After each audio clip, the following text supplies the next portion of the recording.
നമുക്കൊരു കഥ പറഞ്ഞാലോ? എലിയും സിംഹവും. ആഹാരം കഴിച്ച് മരത്തണലിൽ സുഖമായി ഉറങ്ങുകയായിരുന്ന സിംഹത്തെ കണ്ടപ്പോൾ കുഞ്ഞനെലിക്ക് കൗതുകം തോന്നി. അവൻ സിംഹത്തിൻ്റെ പുറത്ത് കയറി കളിക്കാൻ തുടങ്ങി. ഉറക്കത്തിന് തടസ്സം നേരിട്ട സിംഹത്തിന് ദേഷ്യം വന്നു.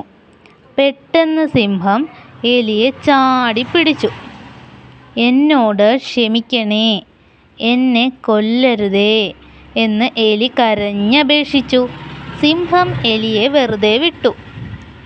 ഈ ഉപകാരം ഞാൻ ഒരിക്കലും മറക്കില്ല. എന്നെങ്കിലും ഒരിക്കൽ ഞാൻ പ്രത്യുപകാരം ചെയ്യും, തീർച്ച എന്ന് എലി പറഞ്ഞു. ഇത് കേട്ട സിംഹം പൊട്ടിച്ചിരിച്ചു. ഈ കുഞ്ഞനെലി എന്തുപകാരമാണ് ചെയ്യുക? പക്ഷേ എന്തുണ്ടായെന്നോ? ഒരു ദിവസം സിംഹം ഒരു വേടൻ്റെ വലയിൽ കുടുങ്ങി.